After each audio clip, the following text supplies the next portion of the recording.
So what we have is a piece of legislation that is consistent with the Bipartisan Budget Act.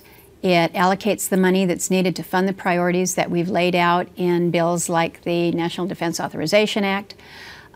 This is a significant reduction in discretionary funding. This is a $1.06 trillion in base funding, $1.149 trillion in total discretionary funding, but it does represent the lowest level of discretionary government spending as a percentage of GDP that we've seen in at least a decade. What we have in this omnibus is a consolidation of many, many programs. We terminate dozens of existing programs. There were more than 95 new programs that were proposed by the President that are simply not funded in this measure at all. Overall, the bill puts real dollars behind our nation's priorities. We enhance national security. We invest in education, infrastructure, and innovation, and we improve the health and well-being of Americans. So some significant national priorities. But it also has some big wins for Alaska. The omnibus sustains Alaska's contribution to national defense. It funds the delivery of the benefits that our veterans have earned. We have some substantial pieces in here related to our fisheries. We fulfill the government's commitments to our Alaska natives with funding through BIA and IHS and other programs. Alaskans are also going to see tax relief as the legislation delays for 2 years the implementation of the Cadillac tax. We have seen that this is one of those taxes that goes across party lines in terms of its opposition. It's notably the Affordable Care is most costly provision within the taxing aspect of the ACA.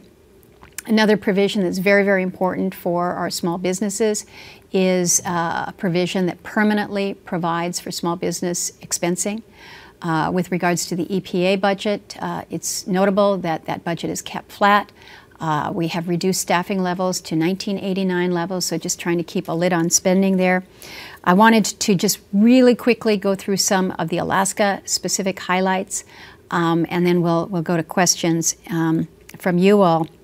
But I mentioned the fisheries issues. We have been successful in requiring the FDA to set forth guidelines for labeling of this genetically engineered fish, this frankenfish. We were successful in including what we call pollock nomenclature. Basically, it clears up any confusion with the naming of Alaskan pollock, basically Russian fisheries naming their fish Alaskan pollock and getting away with it. We've got a provision as it relates to J-1 visas to make sure that our seafood industry is able to attract the workers that they need, as well as with the H-2B visas. That again will help with our fisheries and other industries within the state. On the defense side, military in Alaska has benefited in several ways.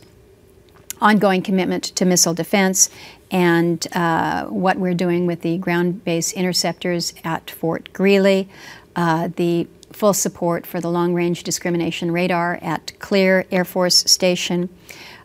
We also see military construction projects. There is the F-35 simulator, which will be coming to Eielson Air Force Base, as well as improvements to the heating and power plant there at Eielson, and improvements there at Fort Greely as well. We've got a plus up for the IRT program, the Innovative Readiness Training Program, which helps our military reservists within their training, but also working to connect with communities. That really is making a difference. I mentioned support for our veterans, and with the choice program that we continue to see problems in implementation, we've got a couple of amendments that requires a more critical review of the choice program and why it's failing vets in our state, and really what more we can do to ensure that the veterans receive care closer to their home communities. For Alaska Native constituency, again, I mentioned BIA and IHS. We have full funding for contract support costs, and a critical component to that is making sure that we have set up within the budget categories a separate category so that funding from one account cannot be robbed to pay other accounts. We also have for the first time ever, included funding for tribal courts in Alaska. We see funding for substance and drug abuse funding within BIA that will not only work to deal with issues related to substance abuse, but domestic violence, so suicide. And again, I mentioned the EPA funding kept at last year's level.